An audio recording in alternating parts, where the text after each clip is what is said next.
I never thought I'd be the kind of person to sit in front of a camera and share my life. But sometimes, life takes such a strange turn that keeping quiet feels impossible. My story isn't about fairy tale beginnings. It's about humiliation, shame, fear of losing my job, and a choice that ended up changing everything about my life. For years, I worked as a maid in the house of a wealthy family, the kind of family people in town whispered about, envied, or secretly resented. They lived in a mansion so big it could fit 5 houses like the one I grew up in. The chandeliers sparkled like stars, the marble floors were so shiny you could see your reflection, and everything smelled like money. That's the world I worked in, but it was never mine. From the first day I stepped into that house, I was the help. It didn't matter how polite I was, how well I did my job, or even how I looked. To them, I was invisible. Actually, no, worse than invisible. Sometimes they noticed me just enough to remind me I didn't belong. Comments like, "Don't touch that with your hands," or "Stay out of sight when guests arrive." I learned to lower my eyes, nod, and swallow my pride. And yet, there was one thing about me I couldn't hide: my looks. I'm not bragging when I say people often said I was pretty.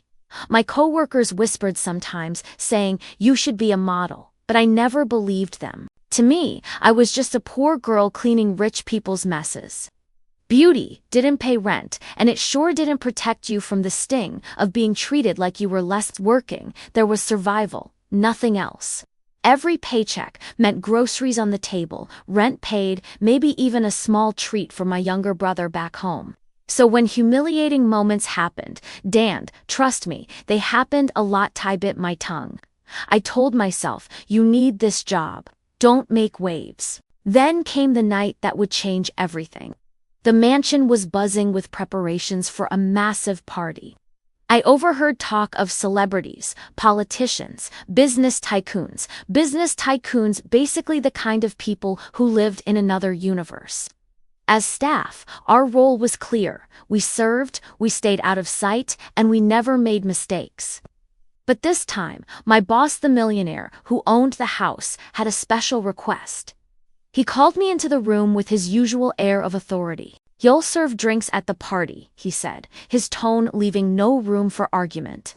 That alone was usually stuck cleaning in the background. Before I could respond, he added, "And you'll wear this." He handed me a dress. Not the standard maid's uniform. No, this one was sleek, tighter, shorter, something that looked more like it belonged on a runway than on a maid at a private party. My face burned. I wanted to protest, to say it wasn't appropriate. But then he raised an eyebrow, the unspoken threat hanging in the air. "Unless you'd rather not work here anymore." My throat tightened. I couldn't afford to lose the job. So I nodded, clutching the dress with shaky hands, trying to hide my embarrassment.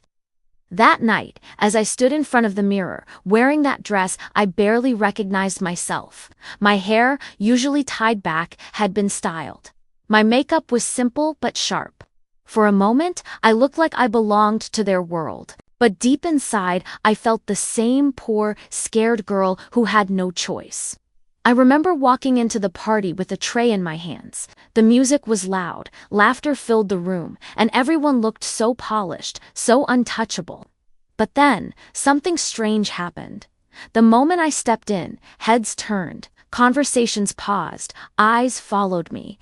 For the first time, people weren't ignoring me. They were staring, whispering, not with disdain, but with surprise, admiration, even desire. And in that instant, my whole world shifted. Because among those staring eyes was one woman who would change everything. When I first started working in that mansion, I thought maybe things wouldn't be so bad. I told myself, work hard, keep your head down, and people will respect you. But I learned quickly that respect wasn't part of the job description. The mansion wasn't just big, it was overwhelming. Every room felt like a museum exhibit. The living room had couches I was afraid to even sit on, polished so perfectly you could see your reflection in the leather. The kitchen was twice the size of the apartment I grew up in, with marble counters that always had to shine, no matter how many hours it took to scrub them. Every morning, I arrived before sunrise. My day started with sweeping endless hallways, dusting furniture that probably cost more than my entire yearly salary, and serving breakfasts that looked more like art pieces than meals. The family barely acknowledged me. Sometimes they gave a quick thank you, but most of the time they didn't even look me in the eye. And then there were the guests. People came and went all the time: business partners, friends, other wealthy families. They'd glance at me and then look away as if I wasn't worth noticing. On the rare occasions they did acknowledge me, it was to make some cutting remark. "You missed a spot. Don't stand there." Or the one that stung the most: "It must be nice not to worry about anything but cleaning." They didn't see the irony. They thought I had it easy because I didn't live their lives. But what they didn't see were the blisters on my feet, the backaches from scrubbing floors, or the constant fear of losing the only job that kept food on my table.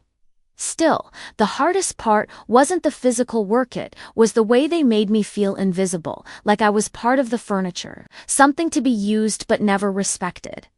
The other maids were kind, though we shared small moments in the kitchen, whispering jokes to survive the long days. Sometimes they'd tease me about my looks. "If I had your face, I'd quit this place and become a model," one of them said once, half laughing. I just rolled my eyes. "Yeah, right, me. A model," they insisted. They said my skin was flawless, my hair shiny, my figure like something out of a magazine. But to me, all of that meant nothing. I was still scrubbing toilets, still being scolded for setting the silverware slightly off. Beauty didn't mean freedom. It meant nothing when you were wearing a maid's uniform. I remember one afternoon, polishing the grand staircase, when a group of my boss's friends came in. They were loud, talking about investments and vacations. As they walked past me, one of them muttered, just loud enough for me to hear, "Pretty face for a maid." The others chuckled. I wanted to disappear. My cheeks burned, but I kept my head down and kept polishing, pretending their words didn't slice through me. That's what I always did: pretend. Pretend I wasn't hurt, pretend I didn't hear, pretend I didn't care. But deep down, I did care. I cared every time I saw a girl my age walk in as a guest, dressed in designer clothes, laughing freely, while I stood there holding a tray. I cared every time someone looked past me, as if I was nothing more than a shadow in their perfect, shiny world. And yet, I stayed. Because what choice did I have? This job was my lifeline. It paid for my rent, helped my little brother with school supplies, kept the lights on at home. Walking away wasn't an option, and so I endured it. Every insult, every humiliation, every moment of being invisible. What hurt the most wasn't just the way others treated MIT, was how it slowly changed the way I saw myself. I started believing I was nothing more than what they thought I was, just the maid. Not someone with dreams or potential. Not someone worthy of admiration. Just the girl in the uniform who blended into the background. Still, sometimes, when I caught my reflection in those polished floors, I wondered, could they be wrong? Could I really be more than this? But then someone would snap their fingers at me to fetch a drink, and the thought would vanish. I was trapped in that life, living in the shadow of their wealth, their power, their privilege. A shadow that seemed impossible to step out of. But little did I know, those shadows were about to turn into the brightest spotlight I'd ever imagined. It's a strange thing to grow up hearing that you're beautiful, only to live in a world where that beauty doesn't mean anything, at least not the kind of world I was in. Other maids, the cooks, even the gardener, would sometimes say things like, "If I looked like you, I'd be on TV," or "Why are you wasting yourself here?" I'd laugh it off, but inside, I didn't believe them. Because in the mansion, beauty didn't change my reality. I was still the girl in the uniform. I was still the one scrubbing, cleaning, serving. One time, I overheard two guests whispering when I passed by with a tray. One said, "She's too pretty to be cleaning floors." The other replied with a smirk, "That's exactly why they keep her around." They laughed like I couldn't hear them, like I wasn't even human. I walked away with my head high, but my stomach churned. Was that all I was to them? Decoration? The hardest part was how beauty became another reason for people to put me down. The lady of the house, my boss's wife, had a sharp tongue. She'd make cutting remarks whenever she caught her husband's friends glancing at me for a second too long. "Stop standing around like a model and get to work," she'd snap, even if I was mid-task. She didn't see me as a threat. Not really, because in her mind, I could never be anything more than the help. But her tone always carried that sting, like my face itself was an inconvenience. I remember one morning in particular, I was serving coffee on the patio when one of the wealthy wives visiting leaned closer to me.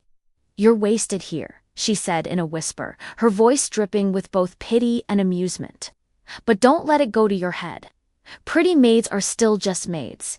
She smiled sweetly and went back to her conversation. Her words stuck with me for days. That was the reality I lived in, beautiful enough to be noticed but not respected. Beautiful enough to stir whispers, but not enough to be taken seriously. It was a cruel in-between, a place where I felt trapped. At night, when I went home, I'd stand in front of the cracked mirror in my tiny bathroom. I'd study my face, my figure, and wonder if there was really something there, or if people were just mocking me when they said I could be a model. Then I'd pull my uniform out of the laundry basket, iron it, and remind myself, dreams don't pay bills. Jobs do, but that didn't make the humiliations any easier. There were days when I felt like my very existence was a kind of insult to the rich women I worked for. Once, at a charity luncheon in the mansion, I was asked to stand by the door with a tray of champagne. The guests walked past me, dripping in jewelry and perfume, and one woman actually muttered under her breath, "Even the help here looks better than us." Her friend laughed, and I forced myself to keep smiling, though my insides twisted. I wanted to scream, to shout that I didn't choose this, that I wasn't trying to outshine anyone, that I just wanted to do my job. But I kept quiet, because keeping quiet was the only way to survive. Still, there were moments when I couldn't hide my feelings, like the day the gardener, an older man who'd been there forever, caught me crying behind the shed. I wiped my face quickly, embarrassed, but he just nodded. "They don't see you," he said simply. "That's their loss."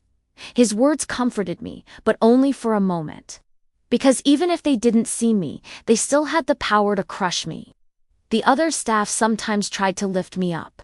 They'd joke about me being on magazine covers, walking runways. "One day you'll leave us behind," one of the cooks said, smiling. I laughed along, but inside, I didn't believe it.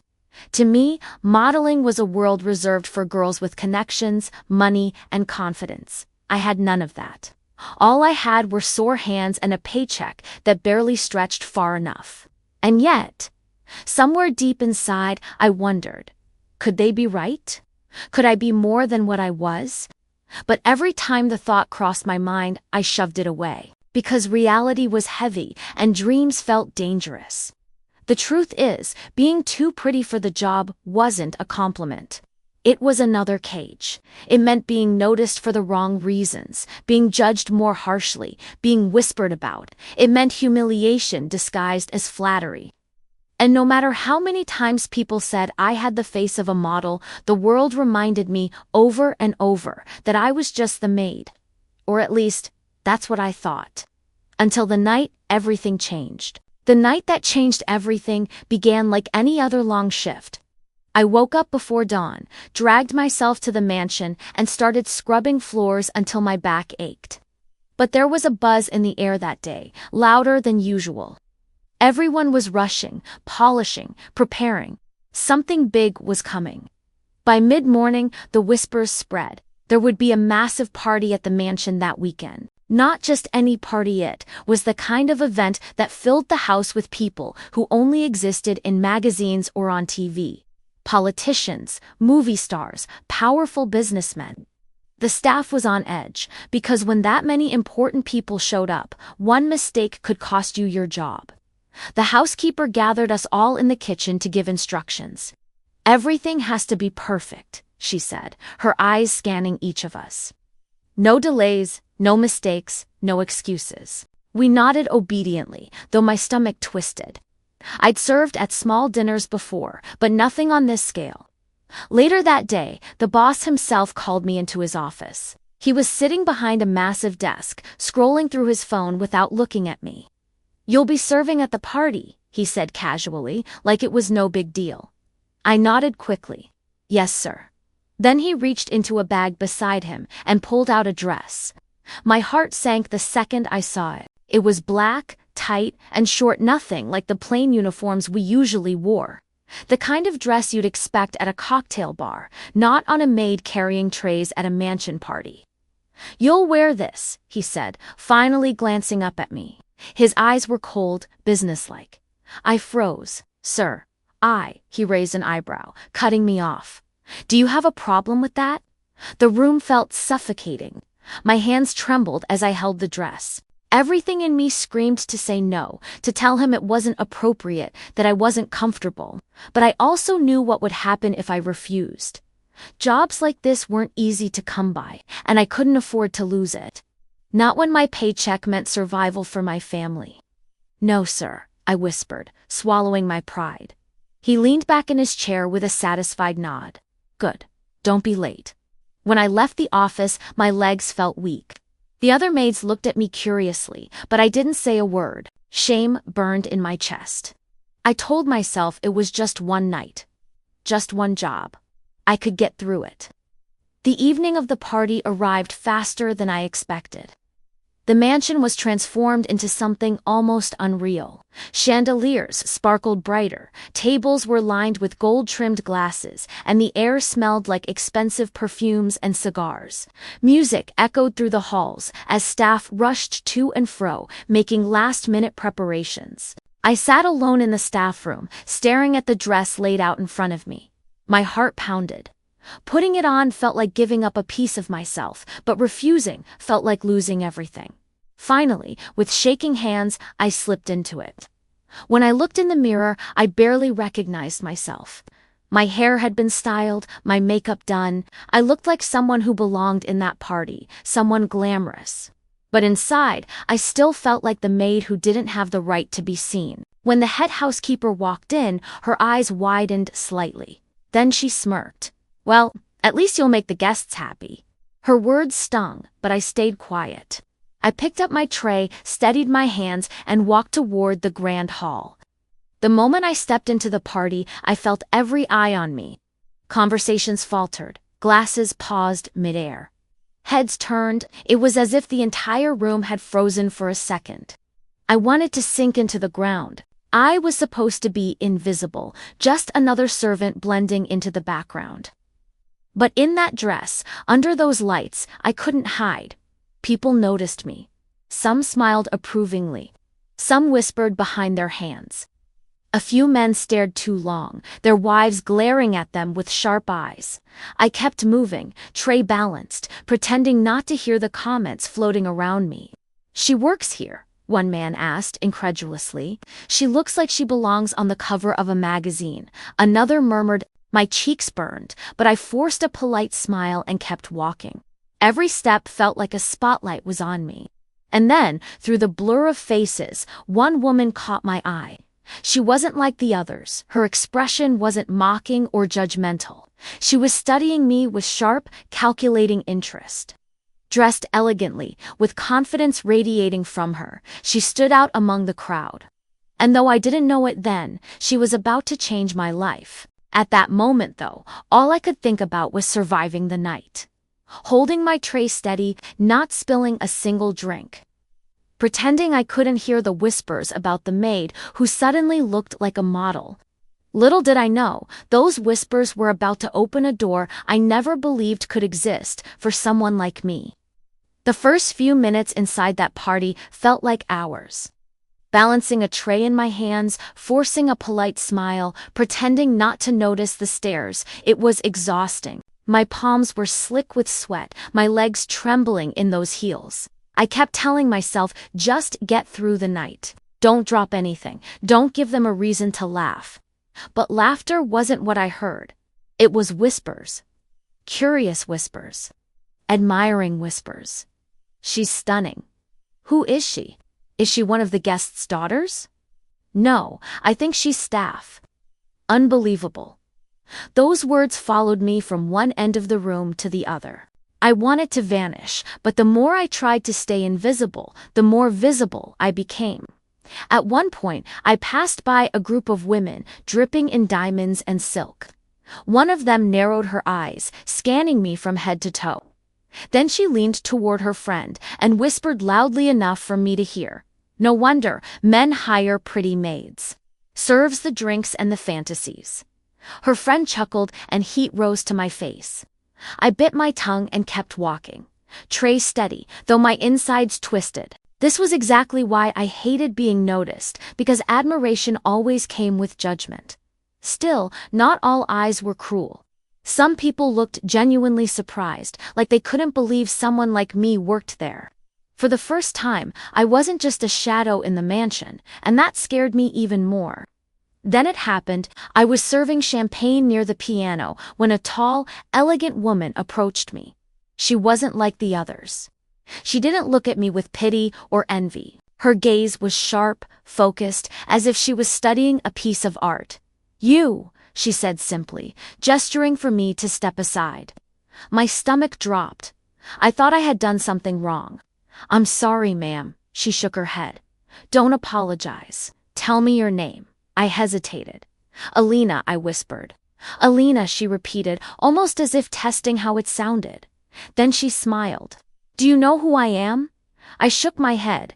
She handed me a sleek business card. "I own one of the top modeling agencies in the city, and I don't usually say this lightly, but you have something rare, something the industry craves." I stared at her, dumbfounded. "Me? Yes, you," she said firmly. "That face, that presence. It's not something you can teach, it's natural." My heart pounded. For a second, I thought she was joking, or maybe trying to make fun of me, like the others often did. "I think you're mistaken," I muttered nervously. "I'm not just anything," she interrupted. "Trust me, I know talent when I see it. I'd like you to come by my office this week. We'll do a few test shots. No pressure." She slipped the card into my hand, smiled once more, and walked away, leaving me standing there frozen. I looked down at the card, reading her name and the words founder and CEO beneath it. My breath caught. This was real. She was real. For the rest of the night, I could barely focus.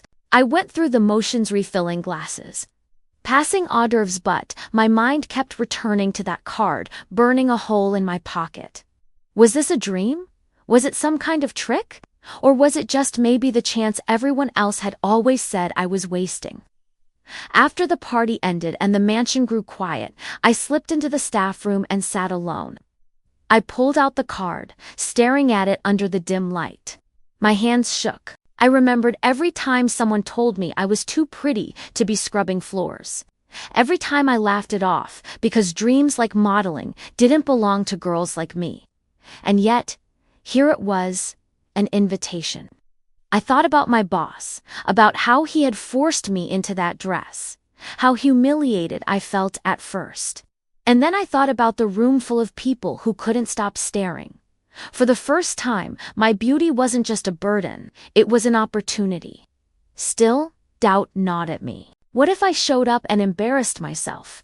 What if she realized she'd been wrong? What if this was nothing more than another cruel joke? But then, another thought pushed through the fear. What if it's real? What if this is my way out? That night, lying in bed in my tiny apartment, I held that card tight in my hand, like it was a lifeline. For once, I let myself imagine a different life. A life where I wasn't invisible. A life where I was more than just the maid. And though I didn't know it yet, that single moment, the card, the invitation, was the first step toward a future I never thought I'd have. The next morning, I woke up with that business card still clutched in my hand. I had fallen asleep holding it, as if letting go would make the opportunity disappear.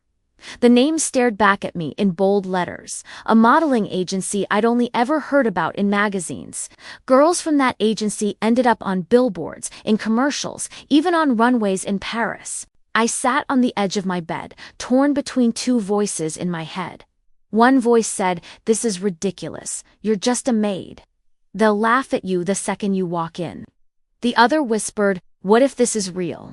What if this is your chance to be more than invisible? At work that day, I could barely focus.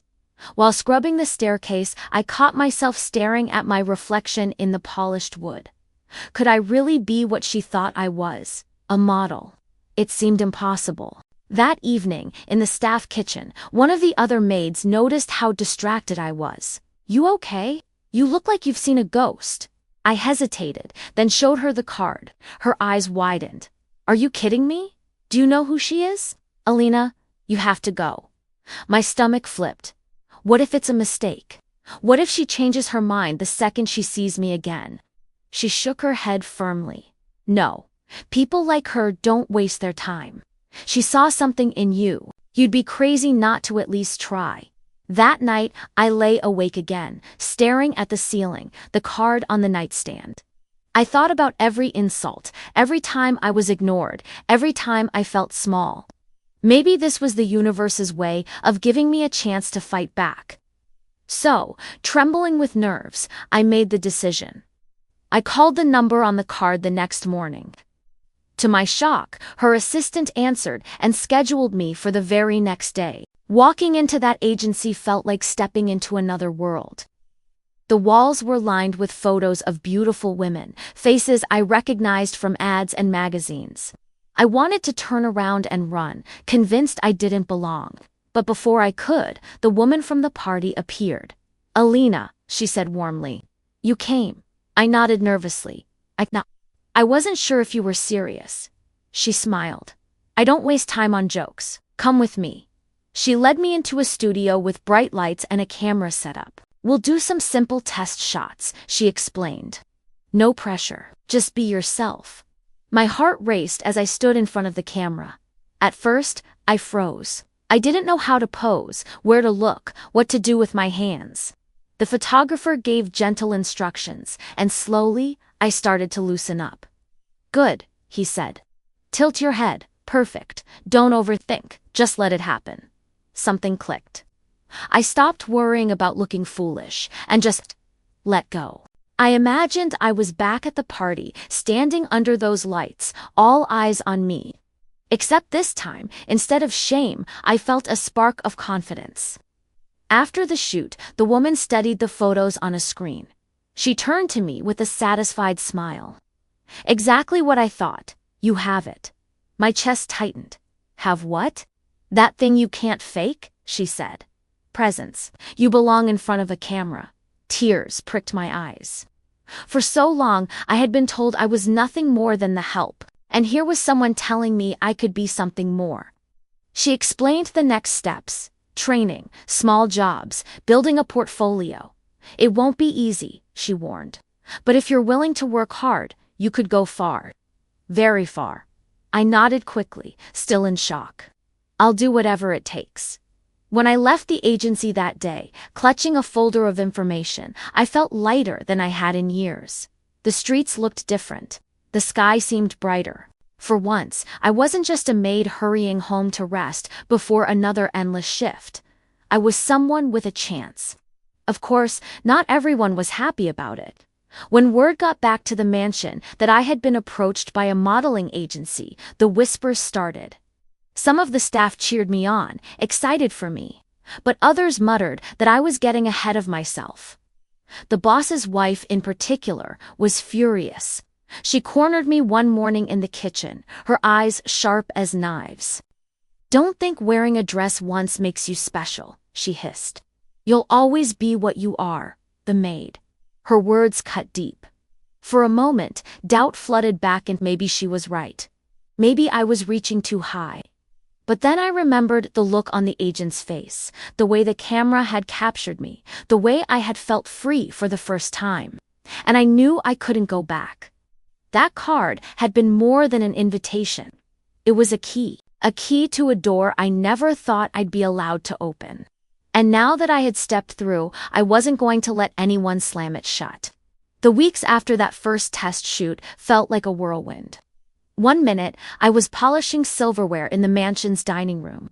The next, I was back in the studio, standing under bright lights, while a photographer barked directions and assistants fussed with my hair. At first, the jobs were small catalog shoots for local brands, background modeling for commercials. But each time, I learned more. I learned how to hold my chin just right, how to walk into a room without shrinking, how to use my eyes to tell a story. Every time I stepped in front of a camera, I felt a little less like the maid and a little more like Alina, the woman people finally saw. The agency moved quickly. My photos started appearing in places I never imagined: store windows, online ads, even in a magazine spread. The first time I saw myself on a glossy page, I cried.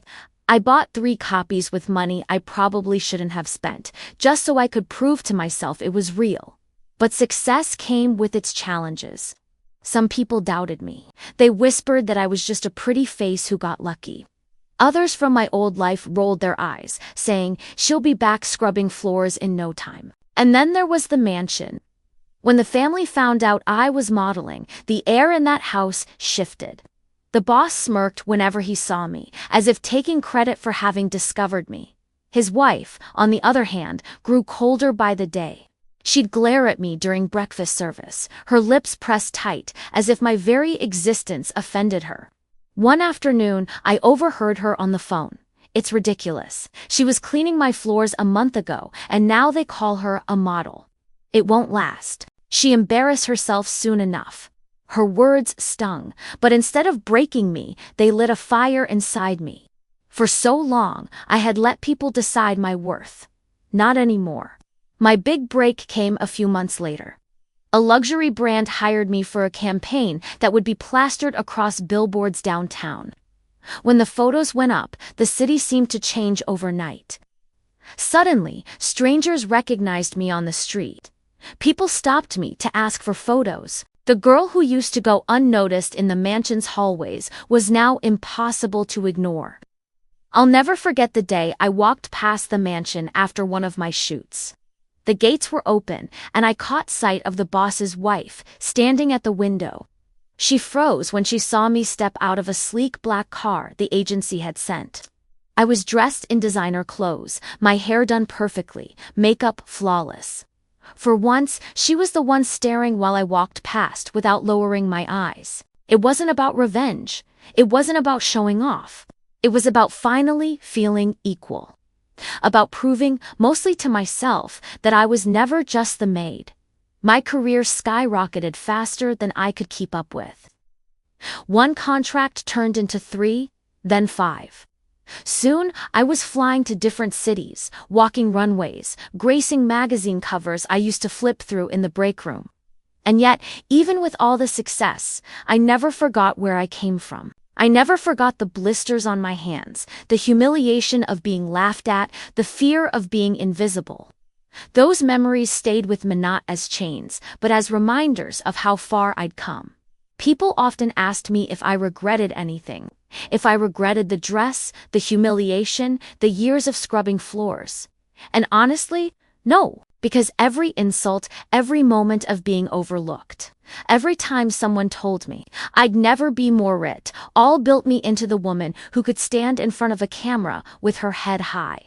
Now, when I step onto a runway, I don't just walk for myself. I walk for every girl who's ever been told she doesn't belong, for every woman who's ever been underestimated, for the maid, the waitress, the cashier, the girl cleaning hotel rooms. I walk to show that no one gets to decide your worth but you. And the most surreal moment, returning to the mansion not as staff, but as a guest. Months after my career had taken off, the same family that once had me serving drinks invited me to a gala they were hosting.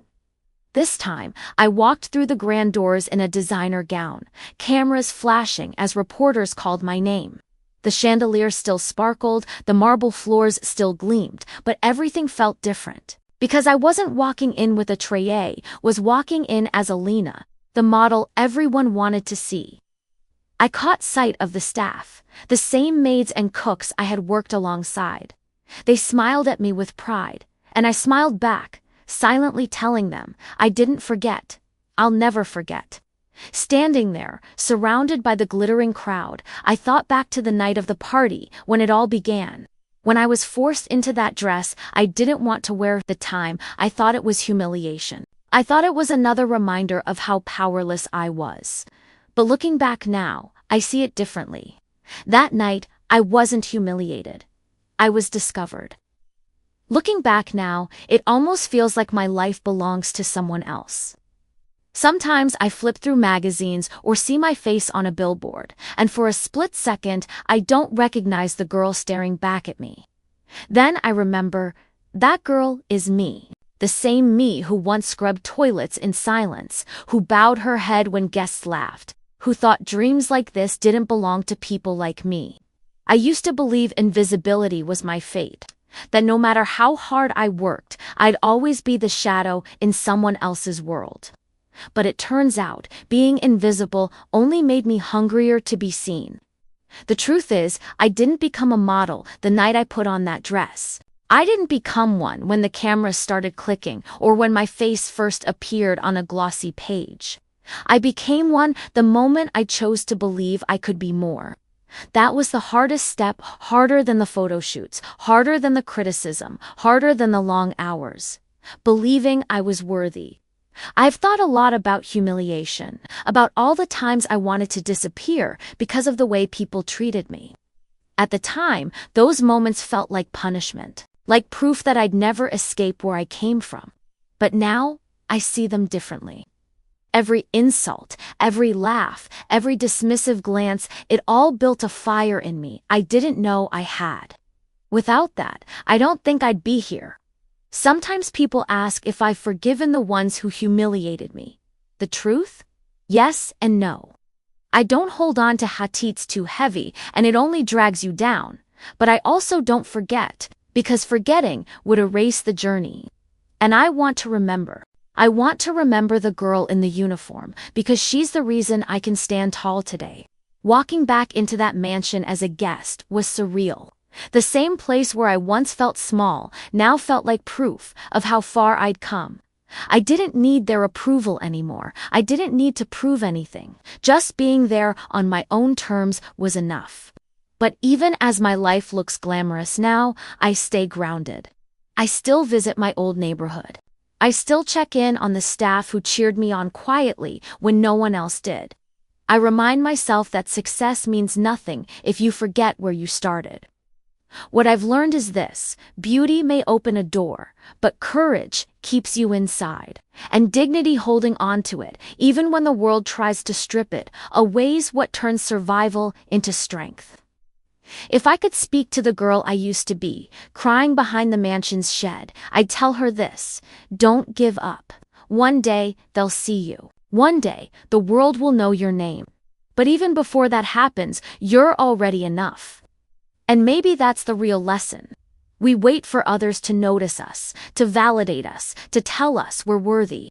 But the truth is, the moment we decide we're enough, everything changes. So yes, I was humiliated. Yes, I was invisible. Yes, I was forced into a dress I didn't want to wear. But in that moment of shame, a spark was lit. And that spark became the flame that carried me here. Today, they call me one of the highest paid models in the industry. But before all that, I was a maid, and that part of my story will never be erased. Because that girl, the maid, is the one who made me strong enough to stand in front of the world without fear. This is my confession, my truth. My reminder to anyone who's ever been underestimated. Don't let them define you, because sometimes the very thing meant to keep you small becomes the reason you rise. And if I've learned anything, it's this: sometimes the shadows you live in are just the beginning of your spotlight.